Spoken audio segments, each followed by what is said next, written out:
ಇನ್ನು ಉತ್ತರ ಕರ್ನಾಟಕದಲ್ಲಿ ಹಲವಾರು ನದಿಗಳ ಅಬ್ಬರದಿಂದ ತುಂಬ ಗ್ರಾಮಗಳು ಜಲಾವೃತವಾಗಿಬಿಟ್ಟಿದೆ.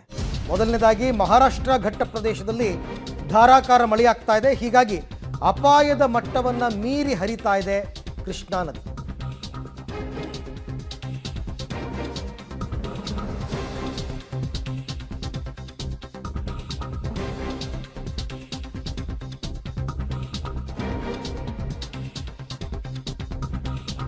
ಅಪಾಯ ಮಟ್ಟ ಮೀರಿ ಹರಿತಾ ಇದೆ ಕೃಷ್ಣಾ ನದಿ. ಗೋಕಾಕ್ ಮತ್ತು ಅಥಣಿ ಸಂಪರ್ಕ ಸೇತುವೆ ಜಲಾವೃತವಾಗಿದೆ.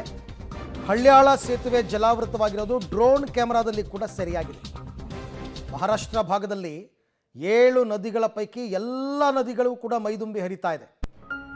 ಅದಕ್ಕೆ ಕಾರಣ ಮಹಾರಾಷ್ಟ್ರ ಭಾಗದಲ್ಲಿ ಸುರಿತಾ ಇರತಕ್ಕಂಥ ಮಳೆ. ಪ್ರಮುಖವಾಗಿ ಕೃಷ್ಣ, ವೇದಗಂಗಾ, ದೂದಗಂಗಾ, ಘಟಪ್ರಭಾ, ಮಲಪ್ರಭಾ, ಹಿರಣ್ಯಕೇಶಿ ಈ ಎಲ್ಲ ನದಿಗಳು ಕೂಡ ಮೈದುಂಬಿ ಹರಿತಾ ಇದೆ. ಮತ್ತು ಮಾರ್ಕಂಡೇಯ.